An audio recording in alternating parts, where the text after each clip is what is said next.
राजनांदगांव से 8 किलोमीटर दूर हमारा एक छोटा सा चर्च है। दीपक साहू उनको चलाते हैं और उनके बकायदा अपना मकान है, हमारी प्रॉपर्टी है। उसमें 27 अक्टूबर को जब हमारी आराधना चल रही थी तो वहाँ पे कुछ बजरंग दल के 4-5 लोग आए और वो भी पुलिस के संरक्षण में पुलिस को लेकर के आए। तो पहली बात तो ये है कि उन बजरंग दलियों को मैं बहुत धन्यवाद बड़े दिल से देना चाहता हूँ और बधाई भी देना चाहता हूँ कि आपने आकर के हमारे चर्च में हनुमान चालीसा का पाठ पढ़ा है। तो आपने ये साबित कर दिया है कि आपके हनुमान चालीसा भगवान हनुमान जी और कहीं पे आप नहीं सुनते हैं, जब चर्च में आके पढ़ते हैं तभी वो आपके भगवान हमारी प्रार्थना को सुन रहे हैं। तो आपने जो हमारा प्रचार का काम था उस पर मुहर लगा दी है कि अगर भगवान से बात करनी है, चाहे आपका भगवान हो चाहे मेरा भगवान हो, उसके लिए आपको चर्च में आना पड़ेगा। और भविष्य में भी आप जब कभी भी हनुमान चालीसा पढ़ के अपने भगवान से बात करना चाहते हैं, हमारे सारे द्वार खुले हैं। आप चर्च में आइए और आपका भगवान हमारे चर्च में बैठ के आप करेंगे तो ज़रूर सुनेगा, ऐसी हम कामना करते हैं।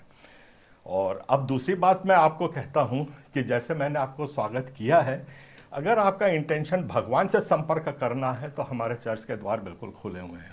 और अगर आप सोचते हो कि आप आकर के हमारी प्रार्थना को बाधित करोगे तो होशियार हो जाओ। अभी भी हिंदुस्तान संविधान से चलता है और संविधान से चलता रहेगा। दूसरी बार आप ये निकम्मापन करने का कोशिश मत करना, ये चेतावनी है। अभी तक हम बहुत शांत थे, खास तौर से उनके लिए। और क्या होगा मैं वो ये बता रहा हूं। मैं किसी संगठन से कोई वास्ता नहीं रखता हूं, वहां पे कौन वर्मा है और कौन वो है, 2-3 आते हैं, उनके नाम हमें पास चिन्हित है। आपके नाम से मैं कोई पुलिस में रिपोर्ट भी नहीं करूंगा।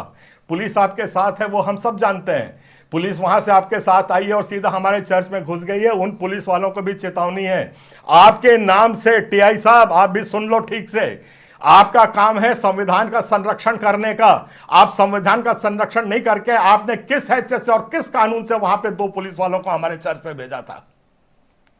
लॉ एंड ऑर्डर बिगड़ रहा था क्या? उसके पहले आपके पास इनपुट्स थे क्या? आपने उस पर काम किया?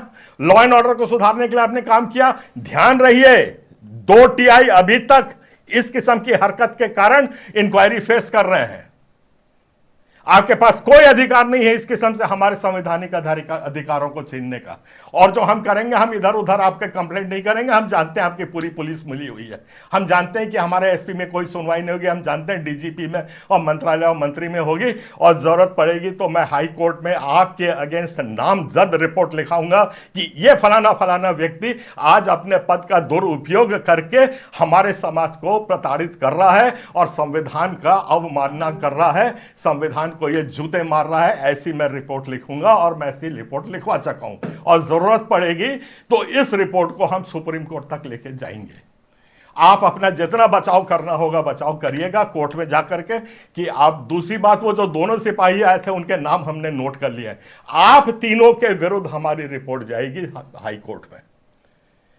एकदम से हम ऐसा हमला नहीं करते, पर यह आप लोगों ने जो हमारे चर्च के साथ किया है, यह आज तीसरी चौथी बार हो गया है। यह जो व्यक्ति है बेचारा गरीब है, शांति से रहता है, वो अभी तक फोरम के पास नहीं आया था। कल आकर के उसने फोरम की सारी ये दुखड़ा रोया है। तो आपको हम एक मौका और देते हैं और हिम्मत होगी तो आप दूसरी बार आप हमारे चर्च में आके देख लीजिए। और ये वर्मा शर्मा जो हैं 2-4 ये लोग जो चोला ओढ़े हुए हैं इसका, वो बहुत, आप लोग बिल्कुल ऐसा करते रहिए। बल्कि दूसरे धर्म में भी जाइए, वहां भी आप हनुमान चालीसा पढ़िए। कम से कम दुनिया को मालूम तो होगा आज भगवान हनुमान जी जो हैं वो चर्च में जाने से ही प्रार्थना को सुनते हैं, बाकी जगह से प्रार्थना को नहीं सुनते। ये आप स्थापित कर देंगे, इसके लिए मैं आपको धन्यवाद देता हूं। आप जिस जिस चर्च में जाने से हमारा भी संरक्षण आपके पास रहेगा। और पुलिस वालों को मेरी चेतावनी है कि आप अपने दायरे के अंदर रह करके काम करिए। इसके आगे मैं कुछ नहीं कहता हूं। सबको धन्यवाद देता हूं, सबको नमस्कार, सबको प्रणाम, सबको जय जोहार, जय छत्तीसगढ़। दीपावली की भी शुभकामना लीजिए, खूब मनाइए। आपका भी पर्व है, हमारा भी खुशी का पर्व है। आप सबको धन्यवाद। कैसे हैं मेरे प्रिय भाई और बहनों, आप सभी को मेरे ओर से जय यीशु। अरुण पन्नालाल जी ने बहुत अच्छा बात कहा दोस्तों, कि या फिर आपको यदि हनुमान चालीसा करना है तो हमारा चर्च खुला है। आप हमारा चर्च में आके हनुमान चालीसा कर सकते हैं। आपका अपना अपना जिस किसी भी भगवान को प्रार्थना कर सकते हैं और आप जो चाहे वो मांग सकते हैं। लेकिन दोस्तों एक बात याद रखना कि परमेश्वर ने स्वयं कहा है, परमेश्वर ने जब मूसा को 10 आज्ञाएं दी तो उस 10 आज्ञाएं में से एक है कि मैं प्रभु तेरा परमेश्वर हूँ। प्रभु अपने परमेश्वर का आराधना करना, उसको छोड़ और किसी की नहीं। अर्थात परमेश्वर कहता है मैं तेरा प्रभु परमेश्वर हूँ, मेरे को आराधना करना, मेरे को छोड़ के और किसी को नहीं। इसका मतलब दोस्तों जो लोग यदि हनुमान चालीसा करने का इरादा से आते हैं चर्च के अंदर में और हनुमान चालीसा करते हैं तो ना तो उनको आशीष मिलेगा, ना ही उनको वरदान मिलेगा दोस्तों, क्योंकि ना ही उनको बीमार से छुटकारा मिलेगा दोस्तों। इसका मतलब ये नहीं है दोस्तों कि हम किसी का आस्था या फिर किसी का भावनाओं को ठेस पहुंचा रहे हैं, ऐसा हमारा मकसद बिल्कुल नहीं है दोस्तों। परमेश्वर ने जो कहा है, जो आज्ञाएं दी है, उसी को मैं आप लोगों को जानकारी दे रहा हूँ। परमेश्वर ने स्वयं कहा है।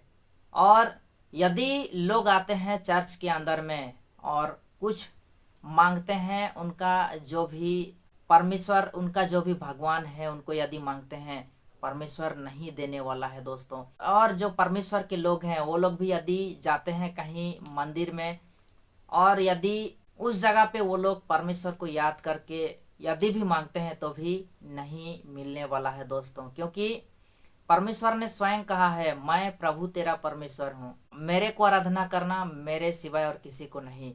तो इसका अर्थ यही है दोस्तों कि यदि आपको कुछ मांगना है या फिर परमेश्वर का आराधना करना है, प्रार्थना करना है, आप घर के अंदर में कर सकते हैं या फिर कहीं पर भी कर सकते हैं। लेकिन आप एक बात ध्यान रखना कि आराधना सिर्फ परमेश्वर का ही करना है और उसको छोड़ किसी के नहीं। इसलिए यदि आपको कुछ मांगना है तो आप किसी भी जगह पे मांग सकते हैं, लेकिन मंदिरों में जाके आप नहीं मांग सकते दोस्तों, जहाँ पे कि परमेश्वर ने मना किया है। आप उस जगह पे जाके नहीं मांग सकते। आपको यदि मांगना है तो आप चर्च के अंदर में आके प्रार्थना कर सकते हैं, मांग सकते हैं। परमेश्वर ने स्वयं कहा है जहाँ 2 या 3 व्यक्ति मेरे नाम पे जमा होते हैं या फिर मेरा नाम से प्रार्थना करते हैं, उस जगह पे मैं हूँ, वहाँ पे मैं उपस्थित हूँ और मैं उनको ज़रूर आशीष दूंगा, मैं उनको ज़रूर बीमार से छुटकारा करूँगा। और आज जो लोग आते हैं चर्च के अंदर में और हनुमान चालीसा जपते हैं तो दोस्तों ये उन्हीं का गलती है, क्योंकि यदि कुछ डाउट लगता है तो प्रार्थना खत्म होने के बाद में जांच कर सकते हैं, पूछ सकते हैं, लेकिन प्रार्थना चलते समय नहीं। क्योंकि कहीं पर भी किसी भी जगह पर हो, प्रार्थना एक ऐसा चीज है, प्रार्थना एक ऐसा माध्यम है जो कि इंसान और परमेश्वर के बीच में वार्तालाप करना, कनेक्ट करना। इसलिए दोस्तों उस समय कोई भी बाधा नहीं होना चाहिए या फिर कोई भी डिस्टर्बेंस नहीं होना चाहिए।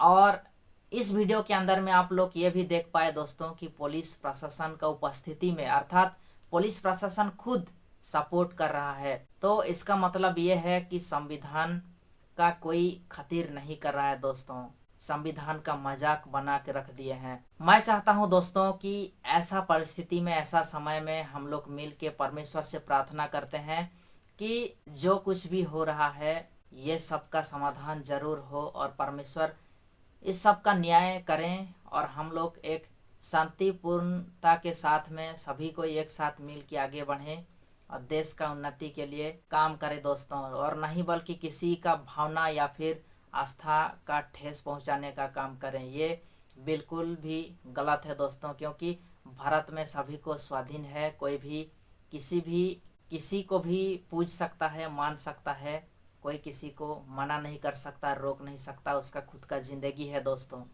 चलिए फिर हम लोग मिलते हैं नेक्स्ट वीडियो में। आज के लिए इतना ही। सभी को फिर से एक बार जय यीशु, धन्यवाद।